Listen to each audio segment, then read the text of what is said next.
Bismillahirrahmanirrahim. Assalamualaikum warahmatullahi wabarakatuh. Alhamdulillahirabbil alamin. Allahumma shalli ala sayyidina Muhammad wa ala ali sayyidina Muhammad. Balik lagi di Blog Kosuto Channel. Sahabat-sahabat Blog Kosuto Channel, semoga terus dalam keadaan sehat walafiat dan terus dalam lindungan Tuhan yang Maha Esa. Alhamdulillahirabbil alamin.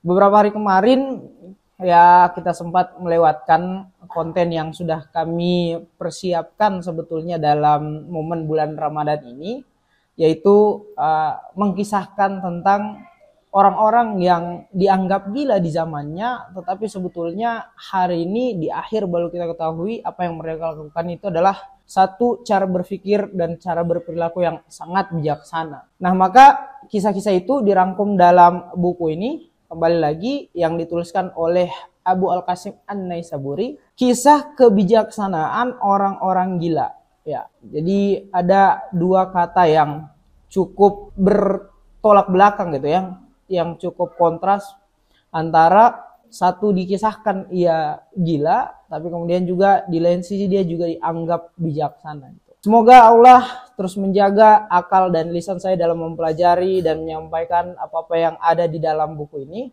Dan langsung saja kali ini kita akan mengkisahkan salah seorang yang bernama Khalid, dan dalam buku ini sudah menuliskan secara jelas tokoh yang selanjutnya itu diterangkan bahwa Khalid si gila gitu. Nah, ia dianggap gila oleh masyarakat sekitar karena cara berpikir, cara berperilaku dan berinteraksi sosialnya kepada masyarakat begitu banyak hal-hal yang berbeda dengan apa yang masyarakat pikirkan, apa yang masyarakat lakukan. Termasuk dengan ada salah satu cerita ketika si Khalid ini ditanya oleh seorang tetangga, yang ketika itu tetangga ini sebelumnya sedang ngobrol dengan bibi si Khalid, yang bibi si Khalid ini memang dikenal seorang ahli ibadah gitu. Nah, satu ketika si Khalid datang ke rumahnya, yang kemudian ia melihat orang tetangga tadi yang bertemu dengan yang ngobrol bersama bibinya. Nah, datangnya si Khalid, si tetangga ini langsung kemudian memanggil, "Hai Khalid, kemarilah, aku ingin ngobrol denganmu." Nah, ditanyakanlah kepada Khalid, "Khalid, apakah engkau tidak ingin ketika suatu saat nanti engkau diangkat sebagai seorang Amirul Mukminin?"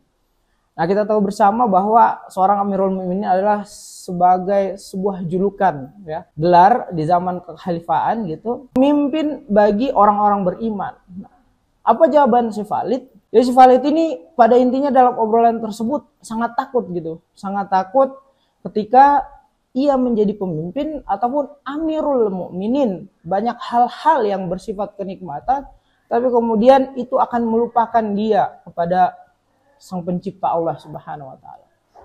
Nah, mungkin di lain sisi banyak orang yang sangat ingin menjadi seorang pemimpin, penguasa ataupun Amirul Mukminin. Dalam maksud obrolan tersebut ditanyakan oleh si tetangga Khalid ini. Termasuk hari ini kita lihat ya, orang-orang berebut jabatan meski dengan menggunakan proses atau kerja-kerja yang hari kita kenal dengan istilah kecurangan dan jauh dari peradaban yang semestinya. Bagaimana kecurangan itu, bagaimana kerja-kerja yang jauh dari nilai-nilai norma dan adab itu dipertontonkan, dipraktikkan sangat nyata di depan masyarakat, sangat nyata di depan halayak.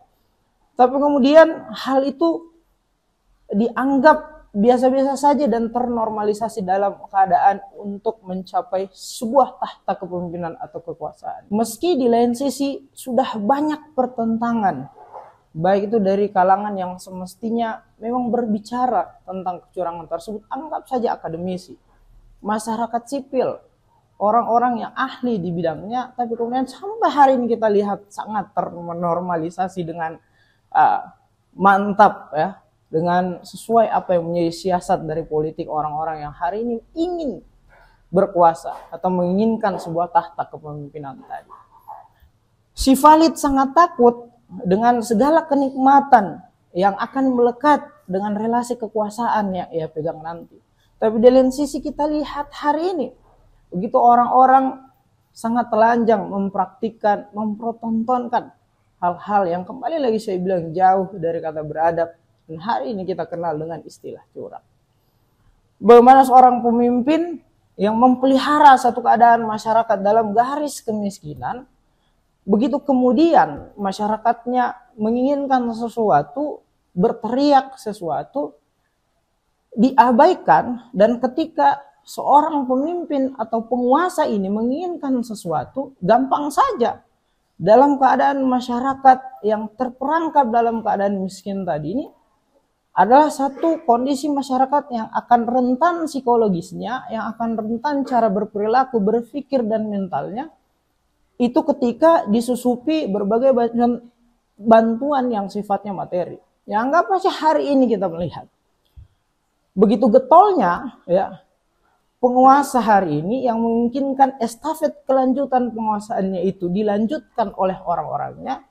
Berbagai macam juga hal-hal yang sudah menjadi kewajiban rakyat tapi kemudian dipolitisir sedemikian rupa tidak untuk rakyat atau sesuai dengan mekanisme kebijakan dari apa yang seharusnya mereka lakukan, tapi kemudian mereka justru mempolitisir sebuah kebijakan, kewajiban yang memang seharusnya teruntuk rakyat tersebut, dipolitisir hanya untuk kepentingan mereka semata. Anggap saja bantuan langsung tunai, anggap saja bantuan sosial. Hari kita lihat amburadul luar biasa tata kelola dan pelaksanaannya. Banyak menyalahi aturan, banyak menyalahi data-data yang semestinya diberikan kepada orang yang membutuhkan. Tapi kemudian kita lihat hari berbagai macam pertanyaan yang mempertanyakan tentang data-data orang-orang yang diberikan bantuan sosial atau bantuan langsung tunai tadi. Semata ini karena apa? Ya karena memang peruntukan bansos, bantuan langsung tunai, atau kebijakan-kebijakan yang bersifat kewajiban terhadap rakyat, itu diabaikan pada nilai substansinya. Yang dikedepankan adalah bagaimana kebijakan tadi ini, program tadi, bantuan tadi ini tidak hanya menyisir kepada terlaksananya program tersebut, tapi juga kemudian berefek pada keinginan dari si pemberi. Nah hari ini kita lihat keinginan si pemberi itu apa? Adalah untuk bagaimana orang-orang yang tadi diberikan bantuan tadi menyadari bahwa bantuan ini tidak datang dari sebagai kewajiban negara untuk memenuhi apa yang menjadi resah-resah masyarakat, tapi ini adalah datang dari si A, si B, si C yang hari ini akan berkontestasi dalam pemilihan kepemimpinan atau kursi tahta kekuasaan. Dan kalian harus memilih orang ini agar tetap melanjutkan program-program semacam ini.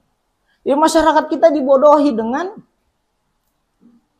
program-program semacam ini, kebijakan-kebijakan semacam ini, yang sebetulnya program kebijakan ataupun bantuan-bantuan langsung tunai semacam ini sudah ada jauh-jauh hari sebelumnya dari ketika mereka ingin menyusun satu siasat politik. Anggap saja hal semacam ini adalah pembagian bansos dan lain sebagainya. Dan sebetulnya hal semacam ini dalam sejarah peradaban politik dunia kita sudah dikenal ya, siasat politik gentong babi gitu. Dan dalam siasat politik gentong babi ini, kerja-kerja semacam ini sangat dikutuk oleh para tokoh dunia, oleh para penyelenggara berbagai macam kerja-kerja politik orang-orang dunia. Dan orang-orang menganggap apa yang dilakukan dengan mekanisme atau cara-cara kerja dari politik gentong babi ini sangat menjijikkan gitu.